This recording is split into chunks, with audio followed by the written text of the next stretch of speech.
In this video, I will discuss few queries in SQL. एक relational database के अंदर ये हमारी 3 रिलेशंस हैं, sailors, boats and reserve. Sailors relation के जो एट्रीब्यूट्स हैं वो हैं sailor ID, sailor name, rating and age. Boats relation के एट्रीब्यूट्स हैं boat ID, boat name, boat colour. And the last relation is reserve. Attributes हैं sailor ID, boat ID and day. Means we will get the information कि किस seller ने कौन से दिन कौन सी बोट को रिजर्व किया है फ्रॉम दिस पर्टिकुलर रिलेशन. और सेलर्स रिलेशन से जो हमें इंफॉर्मेशन मिलेगी वो सेलर की आईडी, सेलर का नाम, उसकी रेटिंग और उसकी एज. बोट्स रिलेशन से जो हमें इंफॉर्मेशन मिलेगी वो बोट की आईडी क्या है, बोट का नाम क्या है और बोट का कलर क्या है. And these are the queries which we will discuss. 6 queries are there which we will discuss one by one. First query है, find the names of sailors who have reserved boat number 200. Means sailor का नाम चाहिए जिसने boat number 200 reserve करी है. तो sailor का नाम मुझे मिलेगा sailors relation में, ये रहा sailors name, S name. Then boat number 200 मतलब बोट आईडी मुझे मिलेगी बोट्स रिलेशन में, that is B ID. Means जो मुझे डेटा चाहिए वो इन दो रिलेशंस में है, सेलर्स एंड बोट में. तो मैं इन दोनों टेबल्स को ज्वाइन करूंगी.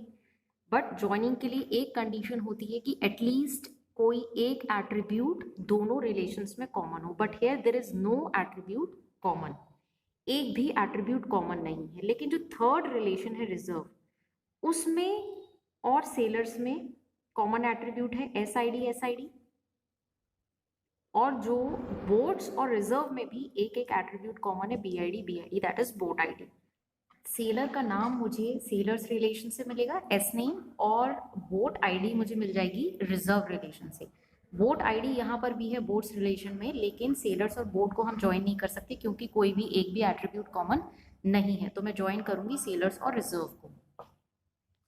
So the first way to write this query is select S name. मुझे सेलर का नाम चाहिए, कौन सी टेबल से चाहिए, सेलर से और रिजर्व से.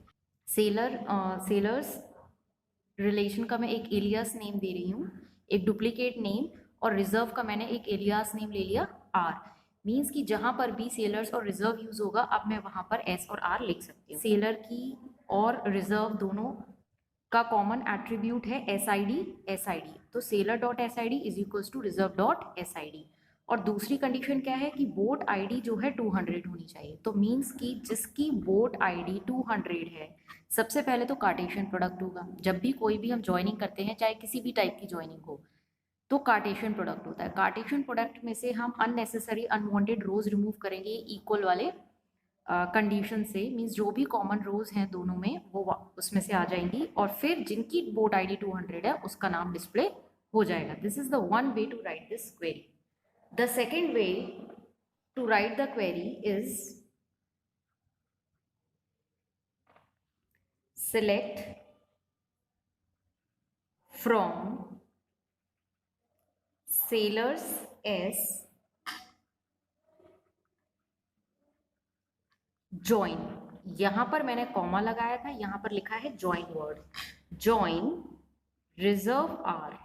मीन्स ज्वाइनिंग के लिए मैंने instead of comma I am using the keyword join. ये इनर ज्वाइन हो रहा है. तो sailor S join reserve are.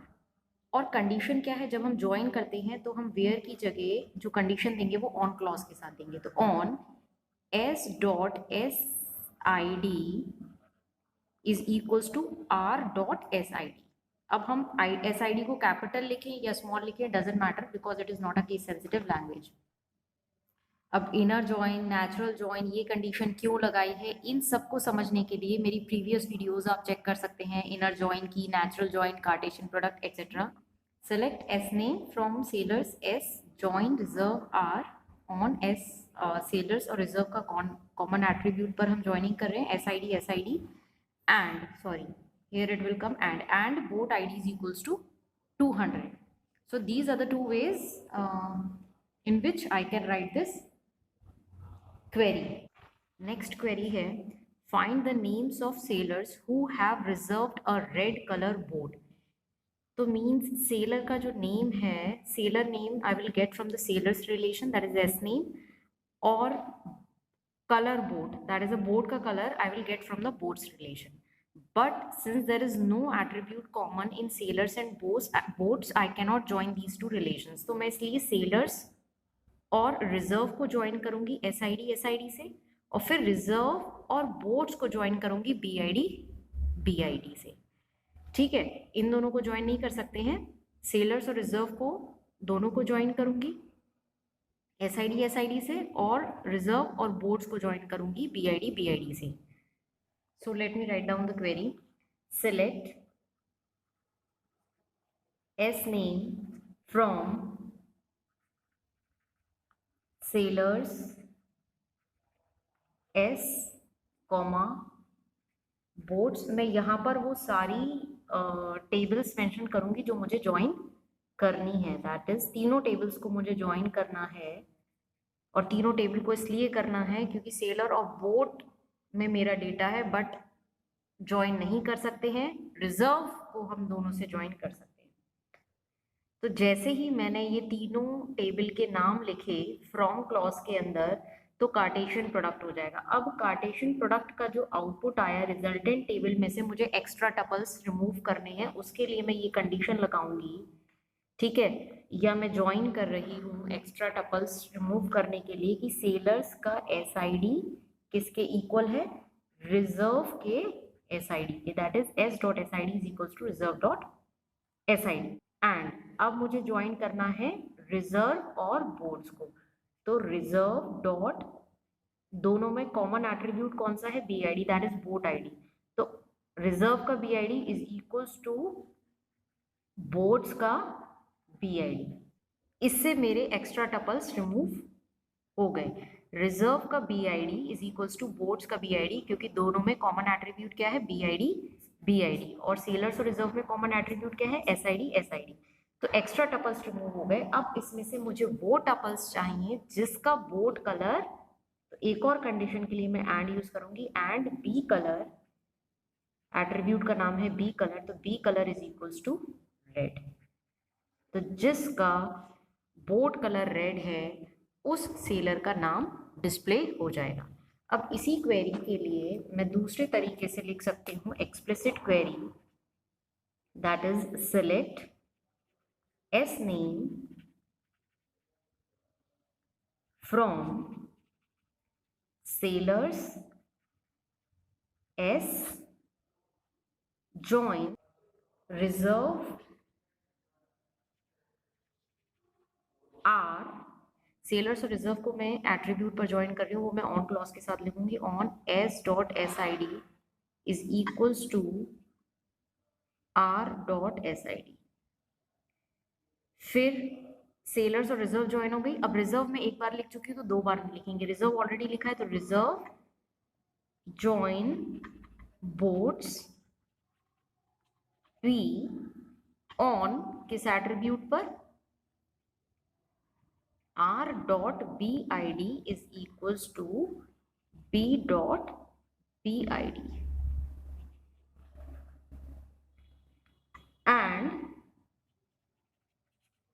B color is equals to red.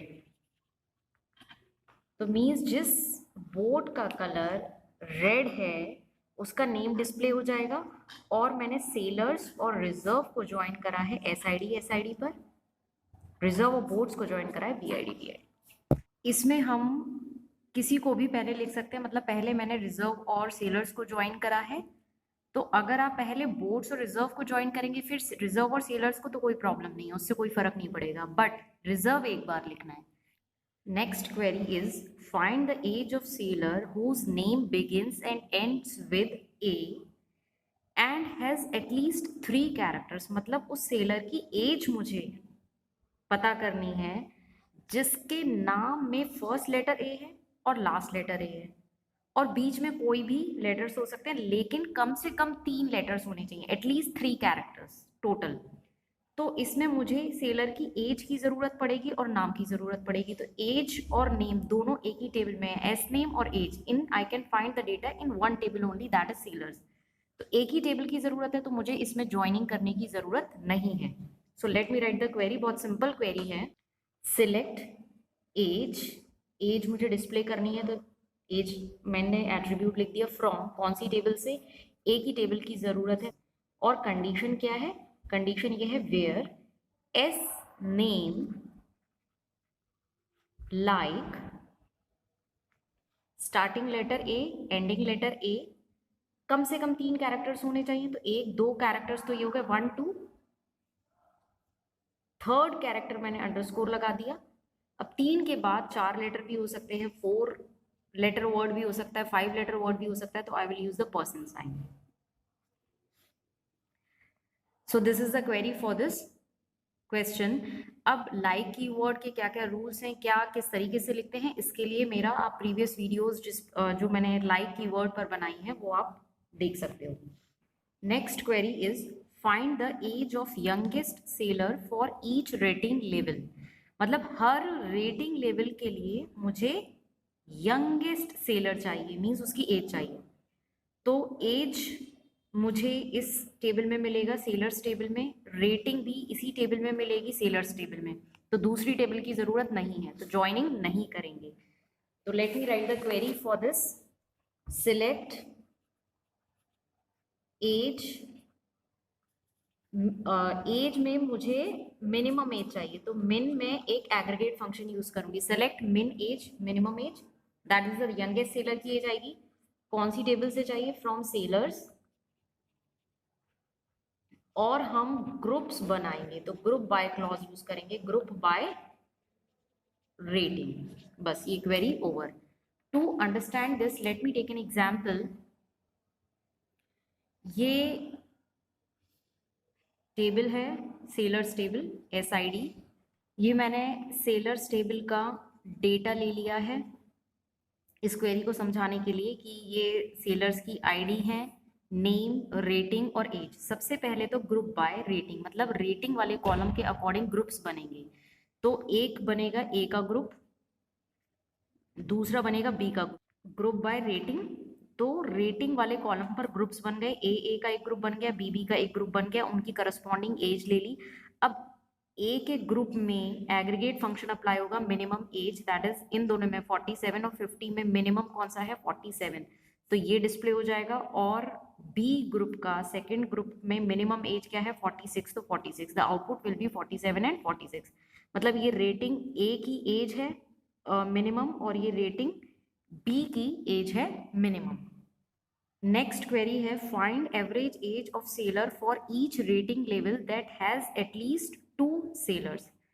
मतलब कि हर रेटिंग लेवल के लिए मुझे एवरेज एज फाइंड करनी है, और कम से कम उस ग्रुप के अंदर, उस रेटिंग लेवल के अंदर कम से कम 2 सेलर्स हों। तो let me write the query for this. Select average age from sailors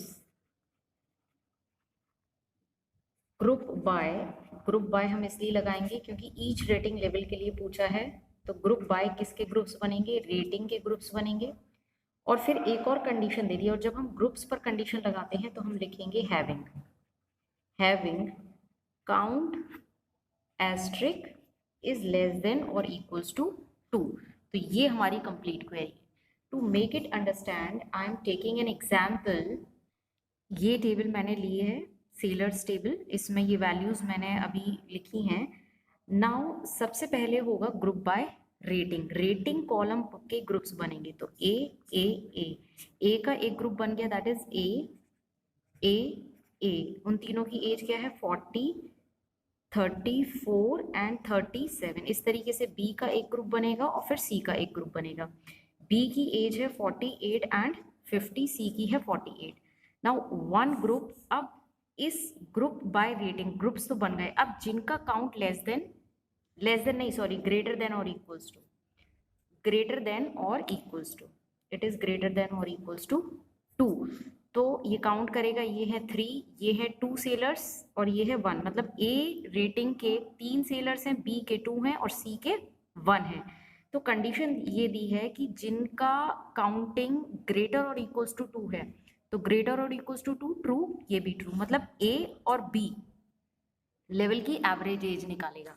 अब इसकी एवरेज एज क्या आएगी, 40 plus 34 plus 37 is equals to 111 divided by 3 which is equals to 37। तो एवरेज एज ए लेवल की आई 37 और बी ग्रुप की average age आएगी 48 plus 50 divided by 2 which is equals to 37, sorry 49।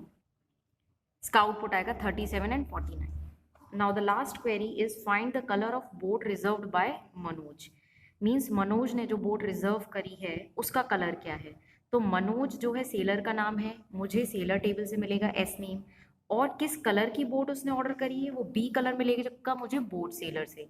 तो इन दोनों को मैं ज्वाइन नहीं कर सकती हूँ, मैं तीनों को ज्वाइन करूँगी। इस क्वेरी के लिए मैं सिर्फ एक ही मेथड से लिख रही हूँ, दूसरे मेथड से आप ट्राई करिएगा। सेलेक्ट बोट कलर, ठीक है, बोट का कलर मुझे फाइंड आउट करना है, तो बी कलर फ्रॉम, अब मुझे तीनों टेबल को ज्वाइन करना है, sailors S join reserve R on किस एट्रीब्यूट पर, S dot S I D is equals to R dot S I D. फिर इन दोनों को ज्वाइन करने के बाद reserve join boats B on r dot bid is equals to b dot bid। Sorry, अभी एक और कंडीशन है कि जिसका नाम, तो एंड से हम एक और कंडीशन लगाएंगे, and S name is equals to Manoj, जिसका नाम मनोज है उसकी बोर्ड का कलर जो है वो डिस्प्ले हो जाएगा। और ये मैंने सिर्फ तीनों टेबल्स को ज्वाइन करा है। तीनों टेबल्स को ज्वाइन करने में सेलर्स और रिजर्व को एसआईडी पर ज्वाइन करा है, फिर रिजर्व और बोट्स को ज्वाइन करा है बीआईडी पर।